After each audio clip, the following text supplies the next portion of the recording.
Saul e a Jonatas, seu filho, com esta lamentação, determinando que fosse ensinado aos filhos de Judá o hino ao arco, o qual está escrito no livro dos justos.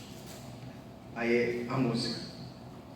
A tua glória, ó Israel, foi morta sobre os teus altos. Como caíram os valentes! Não o noticieis em Gate, nem o publiqueis nas ruas de Asquelon, para que não se alegrem as filhas dos filisteus, nem salte de contentamento as filhas dos circuncisos. Montes de Gilboa, não caia sobre vós nem orvalho, nem chuva, não haja aí campos que produzam ofertas, pois neles foi profanado o escudo dos valentes, o escudo de Saul, que jamais será ungido com óleo. Sem sangue dos feridos, sem gordura dos valentes, nunca se recolheu o arco de Jonatas, nem voltou vazia a espada de Saul. Saul e Jonatas, queridos e amáveis, tanto na vida como na morte, não se separaram. Eram mais ligeiros do que as águias, mais fortes do que os leões. Vós, filhas de Israel, chorai por Saul, que vos vestia de rica escarlata, que vos punha sobre os vestidos adornos de ouro. Como caíram os valentes no meio da peleja, Jonatas sobre os montes foi morto.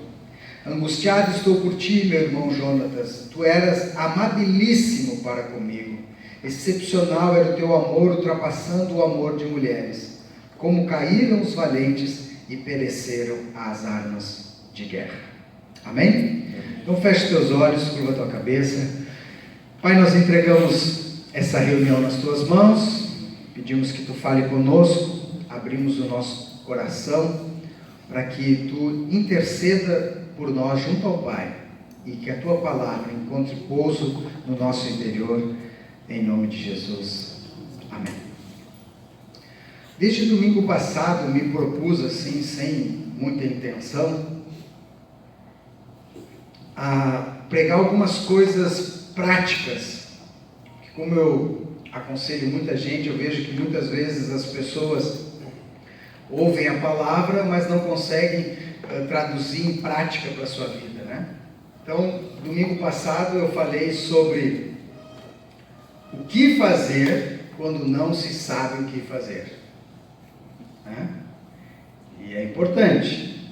Quando a gente não sabe o que fazer, a gente leu lá uma oração de Israel, quando eles disseram assim: Senhor, a situação é essa e nós não sabemos o que fazer, mas os nossos olhos estão postos em Ti. Então, o que a gente faz quando a gente não sabe o que fazer? E hoje eu queria falar, o tema da nossa conversa hoje é como conviver com pessoas difíceis, entre parênteses, sem enlouquecer. Fecha parênteses. É um bom tema, não é? Como conviver com pessoas difíceis, abre parênteses, sem ficar louco ou louca, fecha parênteses. Só quando eu falo esse título, já vem alguém na tua cabeça, né? Hã? Porque se você não experimentou isso, guarde no seu coração essa palavra, essa orientação, porque provavelmente você vai experimentar, porque a gente cruza com pessoas difíceis. Algumas vezes um colega do trabalho é uma pessoa muito difícil de conviver, às vezes o patrão é difícil de conviver, na família tem pessoas difíceis de conviver, um filho muito difícil de conviver com ele, o marido, a esposa, o sogro, a sogra, o cunhado, a cunhada, um tio, um primo. Não quer dizer que a gente não ame essas pessoas, mas não, muitas vezes, apesar de amar, não gosta de conviver. Já viveu esse drama? Amo, mas convivência é complicada. É bem complicada. E como aprender a conviver com essas pessoas? Como fazer? Um tempo atrás eu falei sobre Davi, que no final da vida dele, ele foi orar e disse assim: Senhor, Deus que me livrou de todas as angústias, né? E a gente fez um passeio pela vida de Davi, sobre todas as suas conquistas, as suas derrotas, as suas angústias. E quando a gente fala sobre Davi, as histórias dele são muito populares. Davi enfrentando Golias, né? Isso tem na literatura, tem em filmes, tem fotos, todo mundo sabe dessa história, até mesmo no meio secular, quando, por exemplo, tem um time de futebol muito bom e o outro não tão bom, diz assim, vai ser um Davi contra Golias. Quando nas eleições também, quando tem um candidato que não é muito popular contra outro, você vai ser um Davi contra Golias, todo mundo faz menção a essa vitória de Davi. Tem outras vitórias de Davi, quando ele traz a arca, ele entra dançando. Davi se tornou o rei de Israel mais popular, mais importante, tanto que até hoje a bandeira de Israel tem uma estrela de 6 pontas, e aquela é a estrela de Davi. Então você vê uma homenagem, fica gravada no símbolo máximo da nação israelita, o símbolo de Davi. Então Davi foi um homem que teve muitas vitórias, também teve algumas derrotas, teve problema com os filhos, perdeu alguns filhos, teve conflito com filhos, teve uma filha que foi abusada, ele também acabou pisando na bola no casamento dele e teve muitas consequências. A gente lembra dessas histórias. Mas uma coisa que muitas vezes não é tão destacado na vida de Davi, porque não fomos nós que estávamos ali, né? É que Davi conviveu com uma pessoa muito difícil. Saul. Davi viveu muitos anos, desde a adolescência até ser um homem maduro, enfrentando a companhia e a convivência com Saul, que era um homem muito complicado, um homem que dificultou demais a vida de Davi. Você lê o livro de 1 Samuel até o início de 2 Samuel, você vai ver a convivência com Davi e Saul sempre foi muito conflituosa, sempre deu muita confusão, muita tristeza, e não tinha como Davi se livrar de Saul, porque Saul era rei. Então só se ele se mudasse, ele chegou até a se mudar de país numa época, chegou a se mudar, foi para outro país, por causa de Saul. Saul era o chefe dele, porque ele depois se tornou general, então Saul era o chefe. Saul fez figuras de pai dele, por muitos anos Saul foi como se fosse o pai de Davi, e mais tarde Saul se torna sogro de Davi. Então tu vê que estava tudo junto e misturado. É meu rei, é meu chefe, fez figura de pai, é meu sogro. Saul era um homem complicado e complicou muito a vida de Davi. Eu fiz aqui no meu esboço 2 colunas. As coisas boas da convivência de Saul e Davi e as coisas ruins da convivência de Saul e Davi, para a gente ter algumas conclusões. Quando Davi era um menino, 14, 13 anos, Saul estava com um problema espiritual, vinha um espírito maligno sobre ele e deixava ele muito irritado, e deixava ele muito nervoso, e fazia com que ele perdesse a cabeça, e as pessoas ficavam assustadas com aquele jeito. Sabe quando a gente convive com uma pessoa difícil, de vez em quando ela está em umas crises terríveis? Sabe? Saul tinha essas crises terríveis. Tinha dias que as pessoas não queriam nem se aproximar de Saul, porque ele tinha errado com Deus. Deus mandou ele fazer uma coisa, ele fez outra. Ele quis mais agradar os homens do que agradar a Deus, e por causa disso Samuel, que tinha ungido ele rei, disse assim: olha, Deus vai tirar de ti o reino, não vai ser o teu filho que vai assumir. E essas coisas foram gerando em Saul várias coisas emocionais e também espirituais. Então Saul tinha crises, e alguém teve uma ideia assim: ó, vamos pegar um músico, pega um músico, quando Saul estiver atacado, põe esse músico para tocar, para ele se acalmar. Onde é que nós vamos arranjar um músico? Eu conheço um menino prodígio, um artista, que toca uma harpa como ninguém. Chama ele lá. Chamaram Davi. Davi começou, aí Saul naquele dia atacado, bravo, nervoso, violento. Entra Davi, menininho, toca a harpa ali no cantinho, E aquilo foi acalmando Saul. Saul ama Davi. Tanto que chama o pai de Davi, de Jessé, e diz assim: cara, eu amo teu filho. Deixa eu cuidar dele.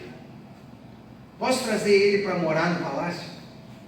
Eu cuido dele, eu sustento ele, eu vou dar as roupas para ele, ele vai morar aqui com a minha família. Eu amo demais esse menino, deixa eu cuidar dele, eu quero ser padrinho dele, posso? E Jessé abençoa. Então você vê, Saul amava Davi. Quando tem aquele episódio do Golias, e Davi diz: eu vou enfrentar esse cara. Todo mundo diz: cala a boca, cala a boca, cala a boca, não fala isso. Levam Davi para o rei, e o rei diz assim: o que tu está falando? Ele diz: não, eu enfrento ele. Ele diz: bom, então, se tu quer enfrentar ele, eu vou te dar a minha armadura. Tu sabe que a armadura do rei, ele não emprestava para ninguém. Porque quem usava a armadura do rei, representava o próprio rei. Ele pegava para um menino e dizer assim: tu vai com a minha armadura? Era colar a figura dele na figura daquele menino. Era como que dizer para ele: então eu vou te proteger, cara, eu vou te dar o meu melhor. Vou fazer uma coisa que eu não fiz para ninguém. Você vê toda a história de Saul, ele não emprestou a armadura nem para ninguém, nem para nenhum filho. Mas para Davi, ele diz assim: eu te empresto a minha armadura, cara. Aí Davi coloca e fica meio pesada. Ele diz: não, eu vou sem armadura mesmo. Quando ele estava irritado, nervoso, bravo, o único que podia aguentar ele era Davi. Ele disse assim: chama lá Davi. Aí Davi pegava e tocava, e disse que passava aquilo, e até aquele espírito maligno se afastava, e ele melhorava. Então você fica dizendo assim: poxa, que relação legal, né? Mas tem o outro lado. A Bíblia fala por 3 vezes, enquanto Davi estava tocando, Saul pegou a lança e jogou contra ele, para furar ele e prender ele na parede. Já pensou? Ali Davi: pô, estava lá na casa do meu pai, esse homem vem, me contrata, pede para eu morar com ele, me empresta a armadura dele. Quando ele está mal, ninguém aguenta esse homem, todo mundo quer fugir dele. Eu sou o único que venho aqui, fico tocando no meu canto, não falo nada. E esse cara vem do nada, sorrateiramente, e me joga uma lança, e diz que Davi se desviava. Pá, lança aqui. Já pensou, cara? Se fosse um de nós, assim: eu que não venho mais tocar para esse louco, cara. Não é, cara? De vez em quando, tu convivendo com uma pessoa difícil, vem umas lanças que tu não sabe de onde, né, cara? De onde é que veio isso, cara? A gente está convivendo, a gente está fazendo, a gente pensa assim: pô, eu trato bem, eu respeito, eu convivo, eu ajudo essa pessoa. Daqui a pouco ela me encontra e joga uma lança contra mim do nada. Então, tudo aquilo que ele falou para o meu pai, que me amava, que queria cuidar de mim, que me ajudava, aquele dia ele foi lá, quis me entregar a armadura, eu acreditei: pô, o cara gosta de mim, cuida de mim. Agora ele vem e me toca uma lança, era tudo mentira. No fundo esse cara me odeia. Davi vai crescendo, e como ele ganhou de Golias, Saul pega e coloca: não dá só para esse menino ser músico, o cara é bom, vou botar ele de general. E ele vai. Aí iam para a guerra juntos, Saul e Davi. Quando voltava, o povo recebia em festa. O pessoal cantava a música: Saul ganhou seus milhares. E Saul entrava todo satisfeito, cantava o nome dele. Mas ele entrava e atrás vinha Davi. Quando o povo via Davi, mudava a música, dizia assim: Saul ganhou dos seus milhares, mas Davi dos seus 10 milhares. Aí Saul ficava com ciúme, estragava a festa para Saul. Saul começava a ter ciúme porque estava elogiando o outro, porque estavam cantando para o outro, e não só cantando para o outro, como dizendo que Saul só tinha derrotado milhares. Aqui ele derrotava 10 milhares. Aí começou a dar uma ciumeira.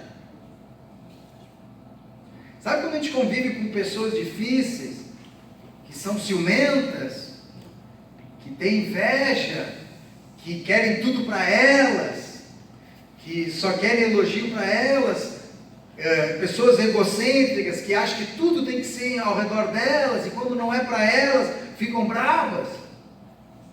Conhece gente desse tipo? Saul, cara. Pô, cantaram para ti, Saul. Deixa cantar para o outro. Não, tinha que ser só para Saul. Tinha que ser só para Saul. Aí tu pensa, bom, esse homem já deu 3 vezes, lançou a lança querendo matar Davi. Agora está morrendo de ciúme Davi. Acabou, amor, esse homem odeia Davi. Um dia chega Saul e diz assim, chama lá Davi. Aí Davi diz, sim senhor, o que tu quer? Cara, eu quero que tu seja o meu genro.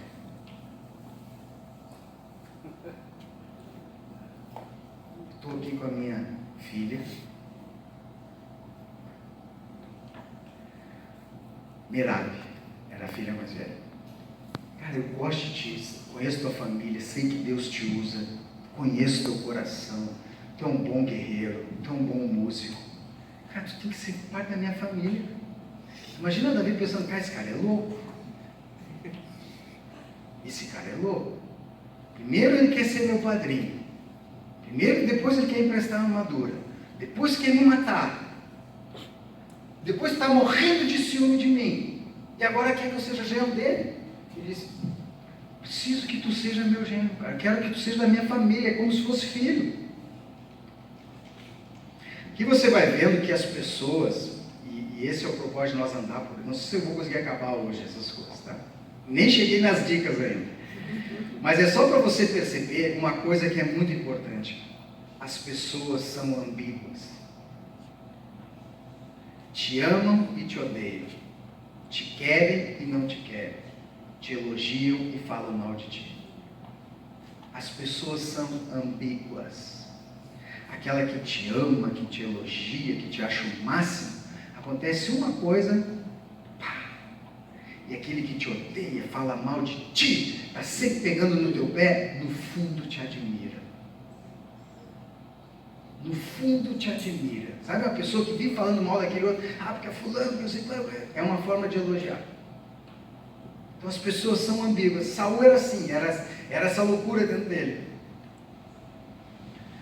Aí Davi, Saul, que honra, o que eu faço? Mas eu sou pobre, como é que eu vou pagar? Imagina eu pagar o dote para o rei. Casar com a princesa tinha que ser um príncipe, e eu? Um simples soldado, um simples músico? Não, faz o seguinte, tu vai nessa batalha, se tu matar o número X de filisteus, tu vem aqui e esse é o teu dote, eu te entrego ela. Davi se empolgou, agora sim, vou casar com a princesa, você da família do rei, o homem se curou, o homem agora está me amando de novo, agora eu vou bombar. Ele vai e faz tudo que Saul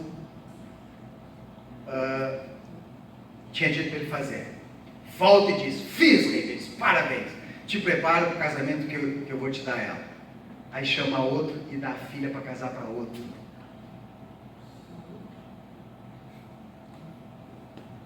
A prometida de Davi, que ele, não foi Davi que foi pedir a mão para o casamento dela, gente. Ele chamou dizendo, eu quero ser o teu sogro, eu quero que tu case com ela. Faz isso, ele vai lá e faz. Quando ele está esperando o casamento, nem sabe quem vai casar, está lá no Face. Tu nem sabe, está lá, ficaram noivos. Merab. Davi deve ter pensado assim, cara, esse cara só pode ser louco, velho. Só pode ser doido, cara. O cara me chama lá de esquecer, quer que eu seja o genro dele, quer que eu case com a filha dele, pede para fazer as coisas, eu faço, fico esperando ele, tá para outro, velho. Só pode ser doido, cara. Mas daí a Maris que vem para bem, né? Porque a irmã mais nova, Mical, era apaixonada por Davi. E daí, como deu toda essa artimanha, ela deve ter ido lá falar: pai, já que Merab casou com outro, posso eu casar com Davi? Eu amo Davi. Aí o Senhor disse: tudo bem, pode ser tu. Aí chama de novo Davi: Davi, casa com a minha filha. E cara, esse cara é louco, velho. Esse cara é doido. E ele casa com Mical. E Mical ajuda ele muitas vezes, fica dizendo: olha, o pai está com raiva de ti, olha que o pai está aprontando para ti. Depois que ele casa com Mical, Saul começa a dar um reverter dentro dele e ele quer matar Davi. E ele faz planos para matar. Vai lá, ele está lá na casa, está ele e minha filha. Não mata minha filha, mas mata ele. Aí Mical fica sabendo: foge, Davi, foge. Aí Davi tem que pular a janela, sair, chegar lá. Cadê Davi? Não está. Eu não entendi, agora ele me deu a filha dele, agora quer me matar. Aí ele foge, Davi foge. Vai morar numa caverna. Jonatas, que era o filho também de Saul, diz: o meu pai quer te matar, cara. Não dá para tu ficar aqui. Tu vai ter que correr, tu vai ter que ir embora. E ele vai embora. Ele está lá na caverna, escondido. E um dia alguém vem e diz assim: Saul fez uma tropa e vai atrás de ti, te cuida. E vai Saul atrás querendo matar Davi. Quando Saul ouve falar que alguém ajudou Davi, Saul vai lá e mata o cara. Uma vez ele matou os sacerdotes que deram pão para Davi. Davi está fugindo, eu estou fugindo do rei. Tem alguma coisa para comer? E atenção, só tem os pães dos sacerdotes, que nem podia comer, mas eu te dou. Ele come, se alimenta e vai embora. Quando Saul ouve, vai lá e mata todo mundo. E Davi diz assim: bem que algo me dizia que ia sobrar para eles. Então a coisa ficou feia. Até que um dia alguém diz assim: Davi, nem sabe, Saul está acampado aqui perto. Fica vigilante. Saul está com dor de barriga e vai para dentro de uma caverna aliviar o ventre. E quem é que está lá dentro da caverna escondido? Davi. E os amigos dele dizendo: Deus te entregou na mão esse cara. Está lá o cara sentado no trono, né? Distraído. Deus te entregou ele. E Davi pega a espada e vai. E quando ele está indo, pesa o coração dele. E ele não mata Saul, mas corta um pedacinho. E como ele chegou perto, corta um pedacinho da roupa e fica com aquele pedacinho e volta. E sobe em cima da montanha. Quando Saul está saindo, Davi dá um grito: Saul, eu estou aqui. E eu podia ter te matado. E mostra um pedaço da roupa. Mas eu não fiz, porque há de quem toca no ungido do Senhor. Sabe o que Saul faz? Saul começa a chorar e diz assim: é a voz do meu filho Davi. E chora, dizendo: Davi, meu filho. É uma pessoa difícil, não é? Começa a chorar, dizendo: meu filho. Ele vai para matar Davi. Quando ele vê Davi, ele chora, dizendo assim: meu filho, que bom ouvir tua voz, meu filho. Tu imagina a tropa que está com ele. Esse cara é louco, velho. Ele manda nós matar Davi. Ele vê Davi e se derrete, começa a chorar, dizendo que ama Davi, que Davi é o filho dele, cara. Pessoa muito difícil, cara. Então eu não sei se eu fujo dele, se eu vou lá e abraço ele. E ele está chorando, dizendo: Davi, desculpa que eu vim atrás de ti, e vai embora, emocionado. Outra vez, ele se irrita de novo com alguma coisa que acontece lá: vamos matar Davi. Pega a tropa e vai de novo. E da mesma forma, Davi tinha como fazer alguma coisa contra ele, Davi não faz. E de novo lá de fora, dizendo assim: Saul, eu tive chance e não fiz. E Saul olha para ele. Isso está tudo lá em 1 Samuel. É legal ler essa história. Saul olha para ele dizendo assim: ó, vou confessar uma coisa. Eu até anotei aqui os termos que ele usa. Ele diz assim: eu tenho procedido como um louco. Saul diz isso para Davi. Davi, eu estou louco. Ele diz: eu tenho errado excessivamente. Não só contigo, Davi, eu tenho feito muita coisa errada. E diz assim: Davi, tu é um cara bom, Deus vai te honrar. E tu farás grandes coisas. E vai embora. Aí um dia, vem alguém e diz assim para Davi: teve uma guerra aí, morreu Saul e morreu Jonatas. Saul, até para não matarem ele pede para o seu servo se matar ele. O servo diz que não vai fazer isso e ele se atira em cima da espada para morrer. E daí Davi fica muito triste e faz essa música e chora por Saul. Então Saul e Davi se amavam e se odiavam. Era um pai para Davi, mas era o pior inimigo de Davi. Foi aquele que pegou lá Davi e colocou no palácio, e foi instrumento de Deus para pegar Davi e colocar no palácio. Foi instrumento de Deus para fazer Davi casar com a princesa. Foi instrumento de Deus para dar oportunidade para ele ser um guerreiro, para o povo ver ele. Mas também foi instrumento do inimigo, perseguiu, tentou matar, oprimiu, não deixou esse homem ter paz. Ele teve que fugir, morar no deserto e tantas outras coisas. Foi pai, foi padrinho, foi sogro, foi rei, foi chefe, foi amigo, mas foi inimigo, foi traiçoeiro, falou mal, tentou matar, fez de tudo. Por mais que Davi sofreu, e Davi sofreu, por alguns momentos, Davi poderia ter enlouquecido e ter feito uma loucura. E se ele faz, não sei o que vai acontecer com ele. Se ele mata Saul, se ele, quando ele estava lá com um povo que era inimigo de Israel, se junta e vai lutar contra os israelitas, será que ele seria rei depois de Israel? Então, por mais difícil, e foi difícil, conviver com uma pessoa muito complicada como Saul, ele não permitiu que essa convivência estragasse o que Deus tinha para ele. Ele sofreu, ele ficou triste, ele teve que fugir, passou trabalho, mas não enlouqueceu. Não fez algo que comprometesse o plano de Deus. E aí está o ponto. Muitas vezes a gente não tem como evitar o convívio com pessoas difíceis. O nosso trabalho é fazer com que esse convívio não estrague a nossa vida. Não comprometa o que Deus tem para nós. Não comprometa quem tu é. Que o drama de conviver com uma pessoa que te ama, que te odeia, que fala de ti e que gosta de ti, não te bagunce o resto. Então, o primeiro ponto, não vai dar para falar tudo hoje, né?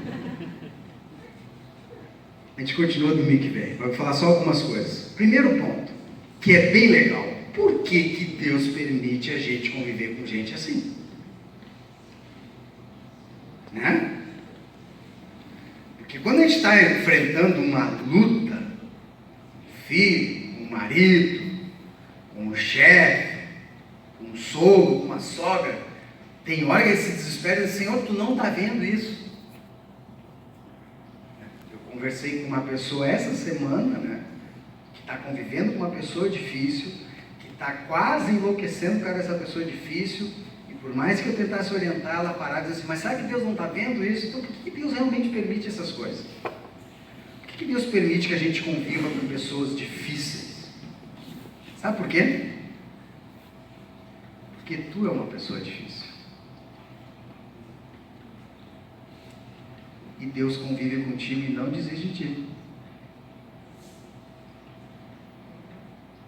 Se Deus fosse acabar com as pessoas difíceis, Quantos sobrariam? Pensa em ti em relação a Deus. Tu fala que vai fazer umas coisas que tu não faz. De vez em quando tu está animado, de vez em quando tu está desanimado. De vez em quando tu vem na igreja, chora e diz que tu ama a Deus. De vez em quando tu não quer nem saber de Deus. Tu diz que vai mudar e tu não muda. Tu é inconstante. Tu é egoísta. Tu é uma pessoa de fases, complicada. E Deus convive contigo e não desiste de ti, cara. Não desiste de ti.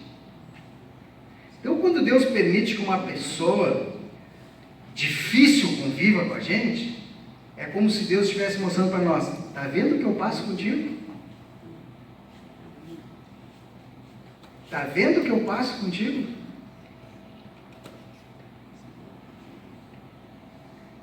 Está sempre nos perdoando, e tem que estar sempre nos perdoando, não está? Sempre nos dando outra chance, não desiste de nós, nos ajuda, nos abençoa. E Deus não desiste do ser humano, Deus não desiste da nossa vida, mesmo a gente sendo difícil. Então, quando tu convive com uma pessoa difícil, é uma experiência única de tu perceber como é que é o coração de Deus, como o coração de Deus se sente quando a gente é muito difícil para Ele. Quando a gente é muito difícil. Porque a gente também é bem complicadinho. Né? No mínimo, a gente é difícil para Deus. Mas pode ser que a gente é até difícil para as pessoas também, cara. Talvez tenha gente que não nos aguente mais, cara. Não aguento mais o Luciano. Talvez seja difícil, as minhas filhas conviver comigo, a minha esposa conviver comigo. Meus colegas, poxa, esse cara. Só que a gente sempre acha que o difícil é o outro. Não é? O difícil é o que nos incomoda. Mas a gente incomoda também. A gente incomoda também. Então, alto lá. Davi, Saul foi difícil, mas também não foi fácil, Davi. Vamos falar de Davi? Não vamos falar, né? Mas tu também não foi fácil, Davi. Tu também não foi fácil. E Deus teve misericórdia de ti. Deus te deu chance. Deus te abençoou. E Deus te honrou. Davi era um homem de coração bom. Mas também aprontou muito. Da mesma forma, Deus está nos ensinando algo. Por isso que Deus é perfeito. Fica difícil a gente entender por que Deus é perfeito, né? Uma coisa perfeita, porque no mundo nada é perfeito. Então por que Deus é perfeito? Deus é tão perfeito que Ele faz uma obra perfeita através de pessoas, coisa errada, e faz uma coisa certa. Já pensou fazer uma receita de bolo? Tem açúcar? Não tem? Tá, põe sal. Tem farinha? Não tem? Tá, põe cimento. Tem chocolate? Não tem. Põe cinza. Pegou tudo as coisas erradas. E no final dá um bolo bom, cara. Um bolo perfeito que a gente experimenta assim. Não tem melhor. É Deus. Deus pega um monte de gente imperfeita. Um mundo imperfeito. Uma vida imperfeita. Cheia de pecado, de dor, de sofrimento, de doença, de violência, de tudo que é ruim. Junta tudo. Põe Jesus e faz uma obra perfeita. Que no final nós vamos olhar e dizer assim: Senhor, que maravilha que ficou. Não é? Então eu tenho aqui, por enquanto, 6 pontos, tá? De coisas práticas do que fazer com uma pessoa difícil. Para conviver com uma pessoa difícil. Mas daí a gente vai falar isso domingo que vem. Pode ser? Então vamos ficar de pé.